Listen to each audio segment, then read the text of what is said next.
이번 우리에게 주신 말씀 로마서 10장 5절에서 15절의 말씀으로 로마서 강의의 말씀을 이어가겠습니다. 하나님 앞에서 사람 앞에서 성도로 살기. 얼마 전에 종영한 학교 폭력을 다룬 드라마가 공전의 히트를 치면서 학폭이 다시 주목을 받고 있습니다. 그리고 청소년의 폭력과 그 학폭의 수위가 이미 위험 수위를 넘어서고 있다는 인식이 사회적으로 조성되다 보니 학폭을 바라보는 시선이 예전보다 훨씬 더 날카로워졌습니다. 한 예로 얼마 전에 오디션에서 최고의 인기를 얻고 있던 트로트 가수 지망생이 과거 일진으로 학폭을 주도했다는 그 과거가 밝혀져서 기대했던 스타가 아니라 법의 처벌을 기다리고 있습니다.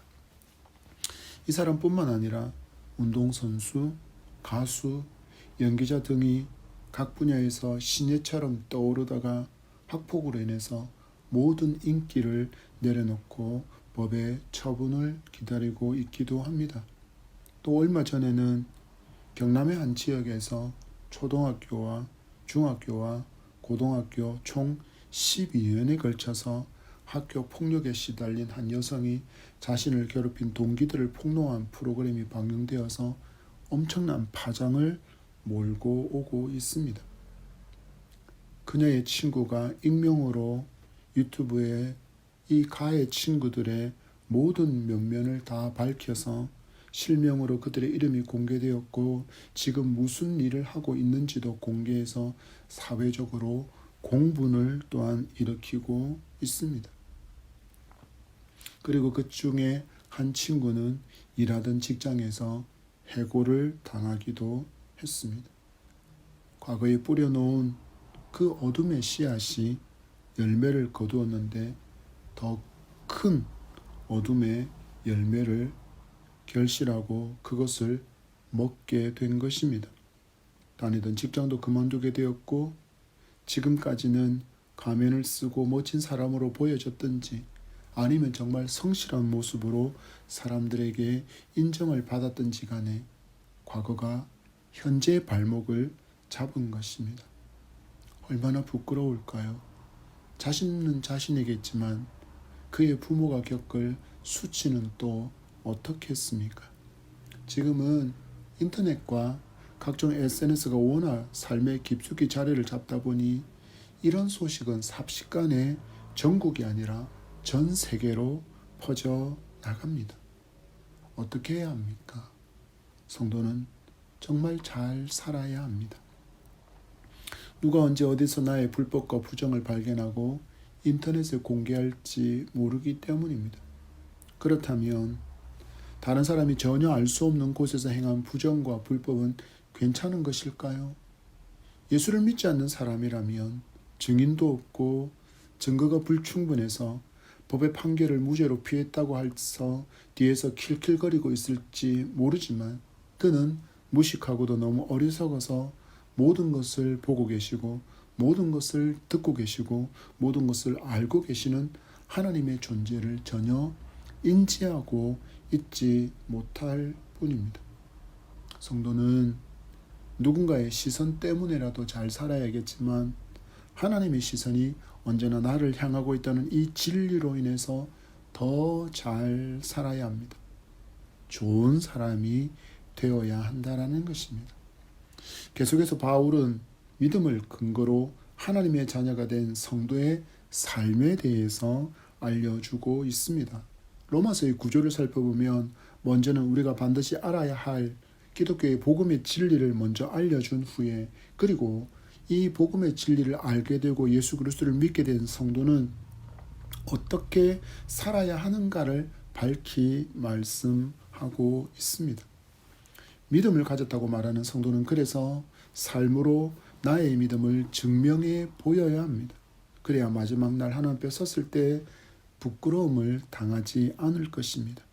우리는 주신 말씀으로 믿음의 참 의미와 또한 믿은 후에 우리는 무엇을 붙들고 어떻게 살아야 할 것인지를 배우는 풍성한 은혜의 시간이 되기를 축복합니다. 앞에서 말씀드린 것처럼 무려 12년 동안이나 학교 폭력에 시달렸던 이 여성의 이야기를 보면서 저는 개인적으로 그 주변에 있는 아이들보다는 교사들에게 더 많이 화가 났습니다. 인터뷰 가운데 그들은 말합니다. 처음에는 이런 상황을 몰랐다고. 그런데 잠시 뒤 많은 다른 학생들의 증언이 쏟아지면, 선생님들도 이 상황을 알고 있었다는 증언이 쏟아지면 그제서야 이런 학폭의 소문이 나면 학교의 이미지가 나빠지니까, 우리 반에서 이런 학폭 사건이 일어나면 개인적인 인사평가에 악영향을 미칠까 싶어서 그랬노라고 그들은 변명을 했습니다. 그래서 고통당한 학생을 외면하고 학교의 명성을 지키고 자신의 직급이 높아졌을지는 모르지만 시간이 흐른 뒤 그들은 지금 언론의 문매를 맞으며 부끄러움과 수치를 당하고 있습니다. 그들이 조금 더 용기를 내어주기를, 좀 더 적극적으로 피해자의 편이 되어주시고 가해자에게 잘못을 잘못이라고 말할 수 있는 그런 좋은 선생님들이 되어주시기를 이 시간을 빌어 간곡히 부탁드려 봅니다. 이제 우리에게로 시선을 돌려보겠습니다. 한국교회는 어떤가요? 정말 교회로서 교회다운 삶을 살아서 세상 사람들에게 빛이, 세상 사람들의 소금으로 짠맛을 제대로 내면서 살아가고 있을까요? 아니라는 것을 누구도 부인하지 못할 것입니다. 예수께서 말씀하신 것처럼 맛을 잃은 소금이 되어서 세상 사람들한테 짓밟히고 있습니다. 요즘처럼 교회가 언론 전면에 등장하고 목사가 정치인과 함께 묶여서 방송된 적이 있는가 싶습니다. 좋은 소식으로 하나님의 영광을 드러난 자리에 등장하면 너무나도 좋겠지만 그렇지 못합니다. 마치 세속화된 크리스천과 목사와 교회의 모습을 여실히 보여주는 마치 대변인의 모습을 보는 것 같습니다. 교회에서 청년과 장년층이 사라지고 어린아이들이 살아가는 이 시대에 모범된 일이 아닌 모습으로 언론에 노출되는 일은 결코 자랑할 일이 아니라 회개해야 할 일입니다. 오랜 시간 동안 한국 교회는 교회 안에서만 크리스찬으로 살아오는 모습을 너무나도 많이 보였습니다. 그래서 교회 문 밖을 벗어나는 순간 스스로 성도라는 이름표를 반납하고 불법과 편법과 위법의 삶을 살아갑니다. 그러다가 또 주일이 되면 그 반납해서 어디에 있는지조차 몰랐던 그 이름표를 찾아서 또 내 가슴팍에 붙이고는 나는 성도입니다 라고 거룩한 모습, 거룩한 척을 하며 주일 예배의 자리에 앉아 있는 것은 아닐까요? 여러분, 왜 이렇게 살아가면 안 될까요? 바울을 통해 주시는 하나님의 음성을 들으며 말씀으로 조명하시는 나를 보게 하실 때 결단하고 돌이켜 빛과 소금으로 살아가는 우리가 되기를 간절히 소망합니다. 1절의 말씀을 다시 한번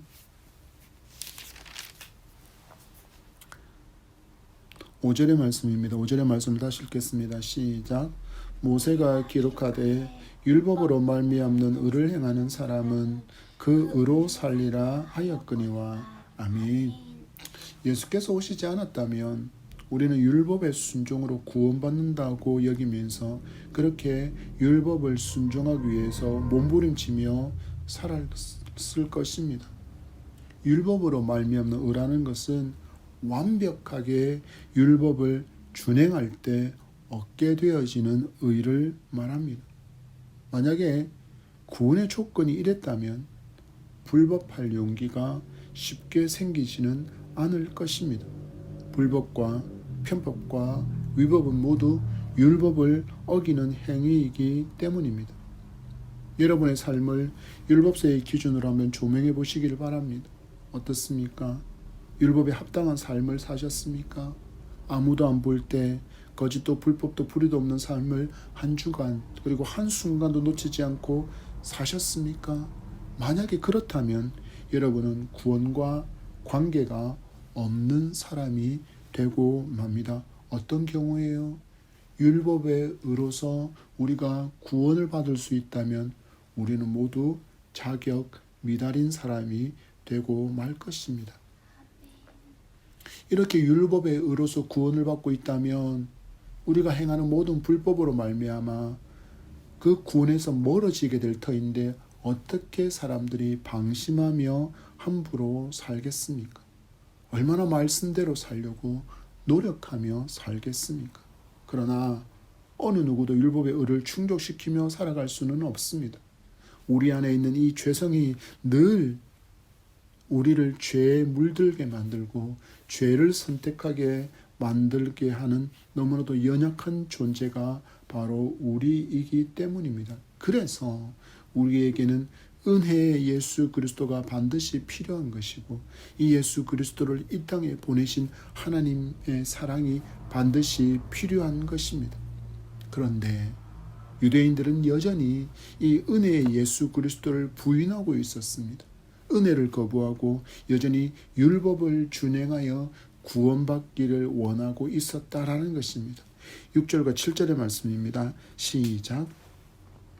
믿음으로 말미암는 의는 이같이 말하되 내 마음에 누가 하늘에 올라가겠느냐 하지 말라 하니 올라가겠느냐 함은 그리스도를 모셔 내리려는 것이요 혹은 누가 무저갱에 내려가겠느냐 하지 말라 하니 내려가겠느냐 함은 그리스도를 죽은 자 가운데서 모셔 올리려는 것이라. 아멘.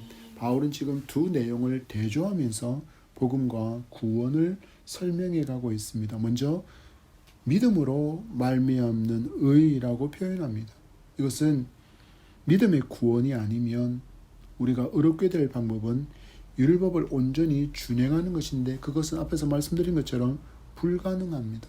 그래서 믿음으로 말미암는 의를 얻는 길은 오직 예수 그리스도를 나의 구주로 영접하는 길밖에는 없습니다.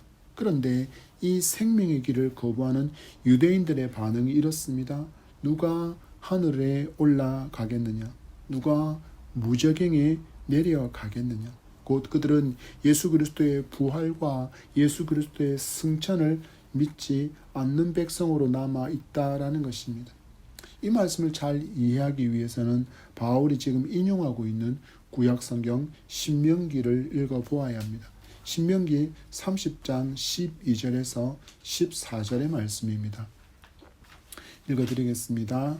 하늘에 있는 것이 아니니 내가 이르기를 누가 우리를 위하여 하늘에 올라가 그의 명령을 우리에게로 가지고 와서 우리에게 들려 행하게 하려 할 것이 아니요 이것이 바다 밖에 있는 것이 아니니 내가 이르기를 누가 우리를 위하여 바다를 건너가서 그의 명령을 우리에게로 가지고 와서 우리에게 들려 행하게 하려 할 것도 아니라 오직 그 말씀이 내게 매우 가까워서 내 입에 있으며 내 마음에 있은즉 내가 이를 행할 수 있느니라.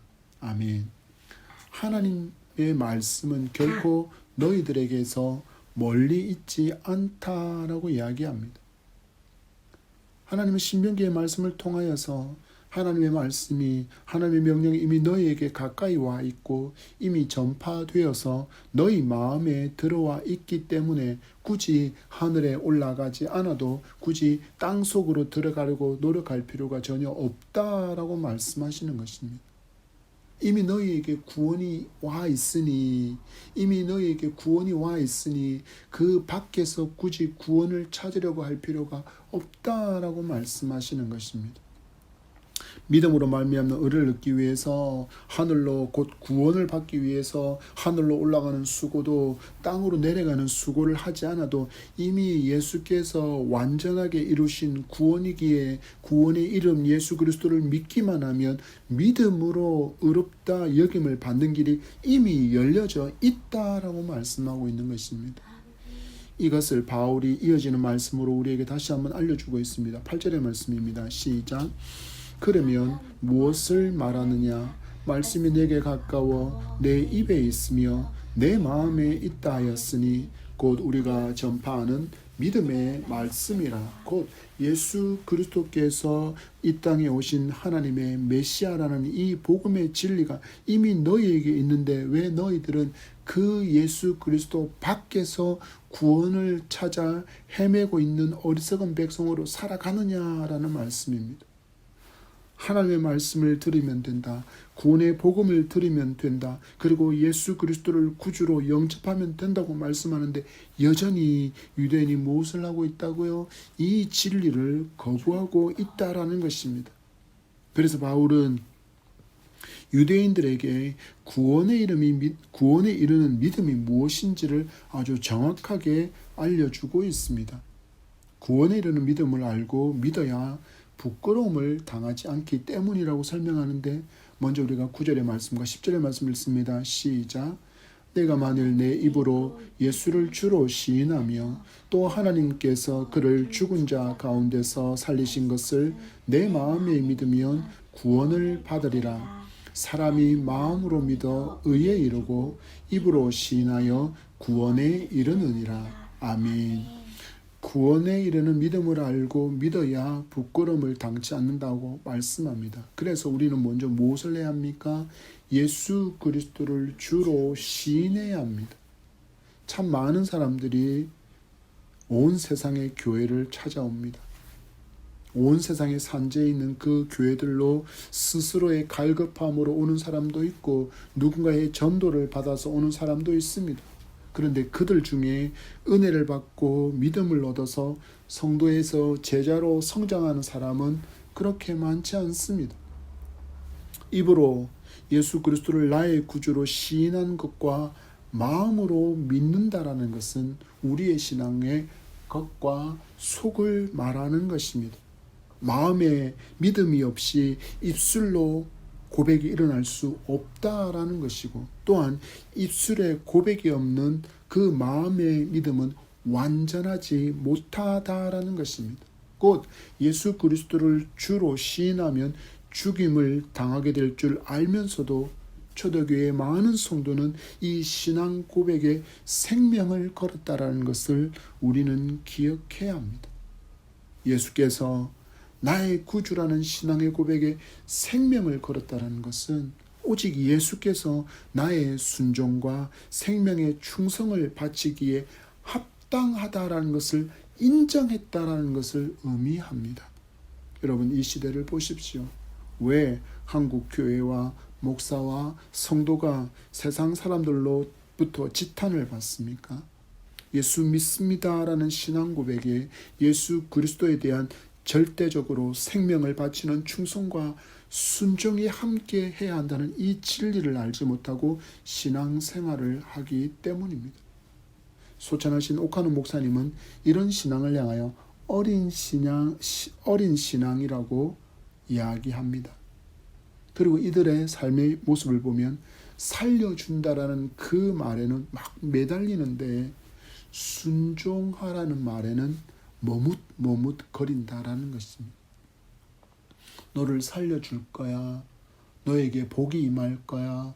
너는 형통할 거야. 너는 잘 될 거야 라는 말에 주여 내게도 주시옵소서라고 그렇게 간절히 매달리는데 그렇다 그러면 너희들이 너희의 십자가를 지고 순종하라는 그 말에는 머뭇거린다라는 것입니다.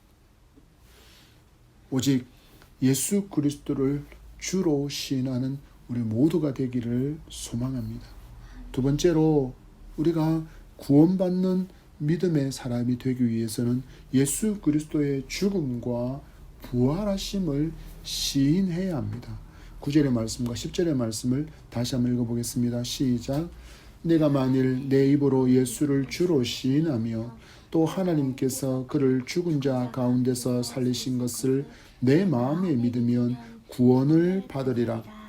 사람이 마음으로 믿어 의에 이르고 입으로 시인하여 구원에 이르느니라. 아멘. 하나님과 원수로 죄의 저주와 진노 아래서 신음하며 살던 우리에게 예수께서 무엇을 해 주셨는지를 정확하게 알아야 한다라는 것입니다. 여전히 예수는 그냥 선지자 중에 한 사람이고 결국 반역죄로 십자가에서 죽은 존재로만 여기고 있는 유대인에게 바울은 아니다라고 힘주어 말하고 있는 것입니다. 이 예수께서 너희의 모든 죄를 대신 지시고 십자가에서 죽으시고 3일 만에 부활하셨다는 것을 믿어야 믿음으로 말미암는 의를 얻게 된다라고 알려주고 있는 것입니다. 우리는 이 말씀 앞에 왜 예수를 나의 구주로 믿고 있느냐에 대한 정확한 답을 가지고 믿어야 한다라는 것입니다. 예수 믿습니다. 예수 믿습니다. 예수 믿습니다라고 말은 하는데 왜 예수를 나의 구주로 믿어야 하는지 전혀 모르고 이렇게 말하면 그것은 곧 속이 빈 강정일 뿐이라는 것입니다. 그럼 어떤 일이 일어날까요?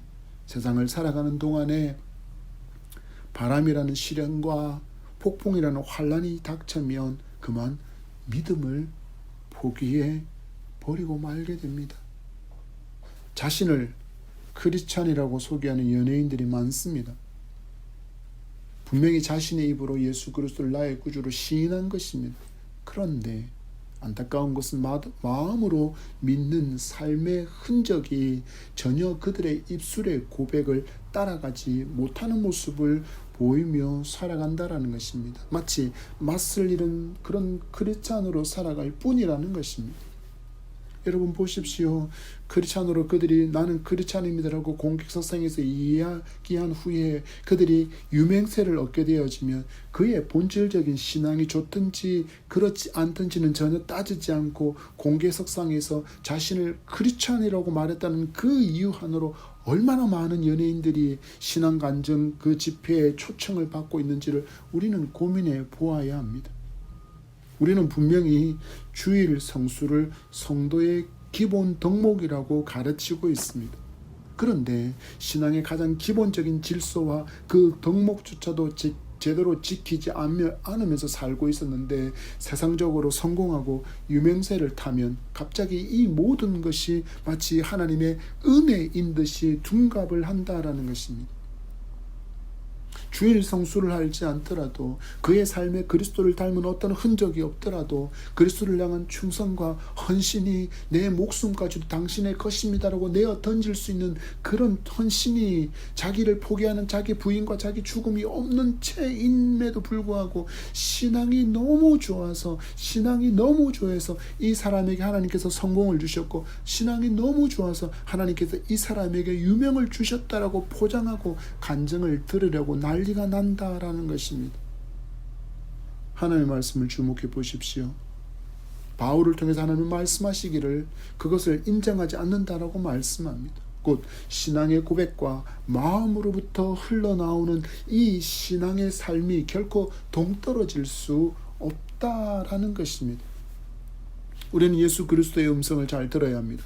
누가복음 6장 44절의 말씀에 나무는 각각 그 열매로 아나니 가시나무에서 무화과를 또는 찔레에서 포도를 따지 못하느니라. 아멘. 신앙이 좋습니다. 나는 예수를 믿습니다라고 이야기했는데 그 속에서 악한 모습이 예수 그리스도를 향한 헌신도 충성도 섬김도 봉사도 낮아짐도 자기 부인도 자기 죽음을 인정하는 그 어떤 것들도 나타나지 않는다라는 것입니다. 예수 믿기 전에 행했던 그 모든 것들을 포기하지도 못한 채 나는 여전히 예수 믿습니다. 예수 믿습니다. 예수 믿습니다라고 말하는 그것을 하나님께서 인정하지 않으신다라는 것입니다. 신앙이 좋은 나무는 신앙의 좋은 열매를 맺습니다. 그러나 중요한 것이 있습니다. 이 좋은 열매라고 말하는 것은 하나님께서 보시기에 좋은 것이지 세상의 가치 기준으로 유명해지고 부자가 되고 권세가가 되는 것으로 우리는 한정할 때가 너무나도 많다라는 것을 시인해야 합니다. 예수께서 부활하셔서 하나님의 보좌 우편에서 모든 세상을 다스리심을 믿고 삶의 모든 영역에서 좋은 열매를 맺는 여러분이 되기를 축복합니다. 11절의 말씀입니다. 시작. 성경에 이르되 누구든지 그를 믿는 자는 부끄러움을 당하지 아니하리라 하니 아멘. 유대인들은 크리스찬을 향해서 외쳤습니다. 너희는 거짓을 믿고 있다. 너희는 예수라는 거짓말쟁이가 십자가에서 어떤 최후를 맞이해서 죽는 것을 보지 않았느냐. 너희들의 신앙과 너희들의 가치와 너희들이 붙드는 그 모든 것들은 거짓이다. 잘못되었다. 라고 그들은 조롱했습니다. 그러나 예수 그리스도를 나의 구주로 마음으로 믿고 입으로 시인한 성도들은 오히려 부끄러워하지 않고 조롱하는 유대인들을 더 불쌍히 여겼습니다. 그들에게는 구원의 확실한 증거가 있었기 때문입니다. 그들은 예수 그리스도의 죽음과 부활 그리고 승천하신 주님을 그들의 눈으로 직접 보았습니다. 우리는 예수 그리스도의 성육신도 예수 그리스도의 죽음도 부활도 승천도 눈으로 볼 수 없지만 성령의 감화 감동 가운데 이 모든 것이 진리임을 믿게 되었습니다.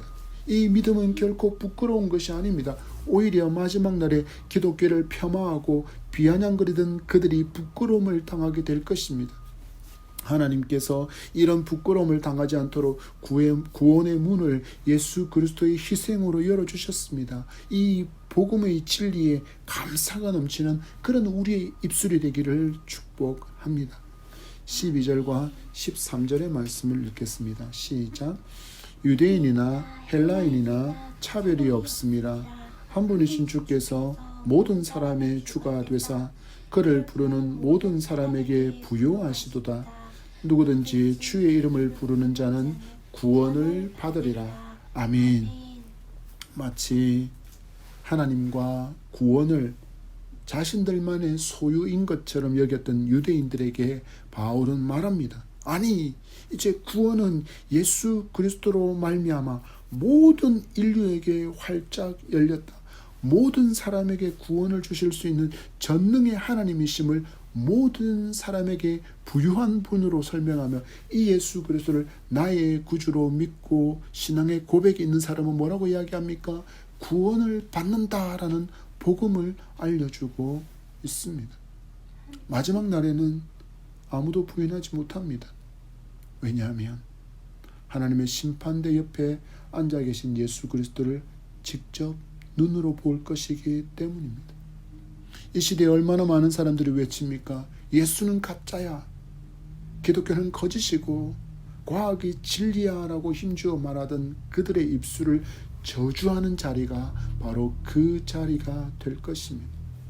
손과 발의 못자국과 옆구리에 창에 찔린 자국을 가지신 그 예수 그리스도를 그들도 그 자리에서 보게 될 것입니다. 그리고 그들은 그들의 불신으로 말미암아 영원한 지옥으로 떨어지게 될 것입니다. 그러나 우리는 아닙니다. 예수 그리스도를 나의 구주로 믿었기 때문입니다. 그리고 내 삶에 예수 그리스도를 닮은 향기와 열매가 있기 때문입니다. 이미 예수 그리스도를 나의 구주로 믿음으로 말미암아 모든 죄와 모든 저주와 모든 진노가 벗겨진 사람이 성도임을 믿으시기 바랍니다. 로마서를 통해서 우리가 결코 잊지 말아야 할 것은 믿음을 근거로 해서 얻게 되어지는 구원이라는 진리입니다. 내가 구원을 받기 위해서 교회 다니는 것이 아닙니다. 예배하고 기도하고 봉사하고 헌신하고 충성하고 헌금하는 그 모든 것은 내가 이미 구원을 받았기에 그 은혜에 감사하는 사랑의 고백으로 나타나야 하는 것입니다. 이렇게 놀라운 은혜로 구원을 선물로 받았다는 것을 알게 된 성도는 분명한 의무로 주어진 사명이 있다는 것을 결코 잊지 말라라고 이야기합니다. 무엇입니까? 바로 복음 전도입니다. 14절과 15절의 말씀입니다. 시작. 그런즉 그들이 믿지 아니하는 일을 어찌 부르리요? 듣지도 못한 일을 어찌 믿으리요? 전파하는 자가 없이 어찌 들으리요? 보내심을 받지 아니하였으면 어찌 전파하리요? 기록된 바 아름답도다 좋은 소식을 전하는 자들의 발이여함과 같으니라. 아멘. 바울은 고린도전서를 통해서 복음 전도에 대한 자신의 마음가짐을 이렇게 말합니다. 고린도전서 9장 16절 말씀에 내가 복음을 전할지라도 자랑할 것이 없으면 내가 부득불할 일임이라. 만일 복음을 전하지 아니하면 내게 화가 있을 것이로다. 아멘. 왜 베드로는 화가 있다, 복음을 전하지 않으면 화가 있다라고까지 말하며 복음 전도를 강조하는 것일까요? 바로 복음 전도는 예수 그리스도의 명령이기 때문입니다. 어떤 분은 말합니다. 전도는 의무도 필수도 아니라 마치 선택사항인 것처럼 그렇게 여기며 살고 있는데 전혀 근거 없는 자신감입니다. 한마디로 오해하고 있다라는 것입니다. 마태복음 28장 19절과 20절의 말씀입니다. 그러므로 너희는 가서 모든 민족을 제자로 삼아 아버지와 아들과 성령의 이름으로 세례를 베풀고 내가 너희에게 분부한 모든 것을 가르쳐 지키게 하라. 볼지어다 내가 세상 끝날까지 너희와 항상 함께 있으리라 하시니라. 아멘. 바로 나의 주, 나의 하나님으로 고백한 그 예수 그리스도의 명령, 하나님의 기대가 먼저 믿은 우리가 예수 이름을 듣지 못한 자들에게 복음을 들려주는 것이기 때문에 바울은 이렇게 화가 있도다라고 말하면서까지 복음 전도를 강조하고 있는 것입니다. 불신자들에게 전파하여 외치지 않으면 그들은 결코 복음을 들을 수 없습니다. 그리고 듣지 못하면 그들은 믿을 수 없습니다. 나의 구주가 아닌데 어떻게 예수 그리스도를 자신의 구주로 고백할 수 있겠냐라는 것입니다. 단 한 번도 듣지 못한 예수 그리스도를 어떻게 나의 구주로 믿고 영접하여 고백할 수 있겠냐라는, 그럴 수 없다라는 것입니다. 그리고 내게 복음 전도의 사명이 있음을 알지 못하면 하나님께서 아름답다고 칭찬하신 복음 전도자로서의 삶을 살아가지 못합니다. 자신에게 복음 전도자로서 살아가야 할 사명이 있음을 아는 성도는 그 삶이 정결하고 거룩할 수밖에 없습니다. 왜냐하면 내가 거울이라는 사실을 알기 때문입니다. 내가 세상의 빛이라는 것을 알기 때문이고 내가 세상의 소금으로서 짠맛을 내는 삶을 살아야 한다는 것을 알기 때문에 함부로 살 수 없습니다. 함부로 살아갈 수 없습니다. 정결하고 거룩하게 살려고 애쓰고 수고할 수밖에 없습니다. 그래서 결국 성도의 삶은 모범으로 선한 행실로 사람들에게 감동을 주는 좋은 사람이 되어야 합니다. 그 후에 전해지는 복음이 힘이 있고 능력이 나타나는 것입니다. 하나님 중심으로 하나님을 인정하며 살아가는 삶이 정결하지 아니할 수가 없고, 또한 그 삶에서 하나님이 동행하시는 증거와 능력이 나타나지 않을 수 없습니다. 이렇게 살 때, 이 복음 전도자로서의 삶을 우리가 살아갈 때 우리는 누구보다도 나의 영혼이 행복하고 즐겁고 기쁨이 넘치게 됩니다. 빌립보서는 바울이 감옥에 갇혀서 빌립보 교회 성도들한테 쓴 편지입니다. 그런데 감옥에 갇혀 있는 바울이 감옥 밖에 있는 성도들에게 말할 때 기쁘다, 기쁘다, 기쁘다라고 말할 수 있었던 이유가 무엇입니까? 그가 하나님의 은혜로 말미암아 사도가 되었고, 그가 하나님의 은혜로 말미암아 그리스도의 종이 되었고, 그가 하나님의 은혜로 말미암아 예수 그리스도를 자신의 구주로 믿어 구원받은 하나님의 백성, 하나님의 원수가 아니라 하나님의 자녀, 하나님의 진노와 하나님의 저주를 모두 벗긴 바 되어진 참 자유자, 구원의 사람이 되었기에 그는 그렇게 고백할 수 있었던 것입니다. 기쁘다. 날마다의 삶 속에서 하나님께 순종하고 하나님의 영광과 뜻을 구하며 살아감으로 얻게 되는 기쁨과 즐거움과 행복을 늘 경험하며 살아가는 그런 우리가 되기를 축복합니다. 말씀을 맺습니다. 바른 신앙을 고백하는 사람은 예수 그리스도를 알고 예수께서 나를 위해서 무엇을 하셨는지를 잘 알고, 그리고 그분이 내게 무엇을 기대하시는지, 그리고 내게 맡기신 사명이 무엇인지, 내가 이 땅에 왜 존재하는지, 내게 왜 돈과 권력과 능력을 주셨는지, 그 모든 이유를 알고 살아갈 수 있게 됩니다.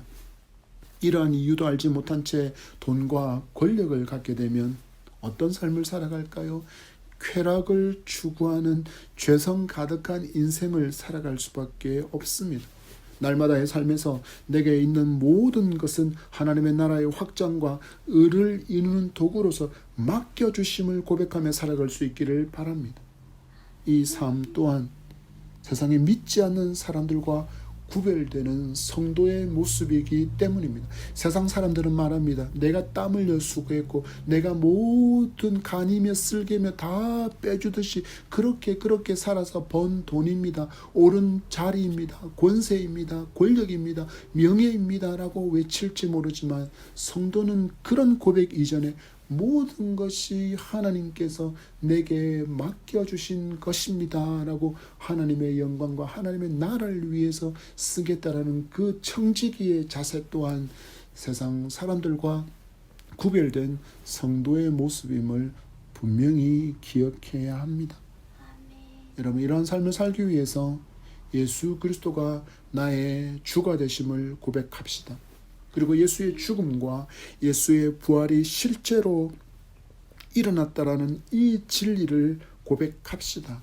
내 입술의 고백과 내 마음이 같은 열매를 맺는 그런 우리이기를 간절히 소망합니다. 나는 예수 믿습니다 라고 고백했으면 그 입술에 합당한 그 똑같은 수준의 삶이 우리에게서 일어나기를, 보여지기를 축복합니다.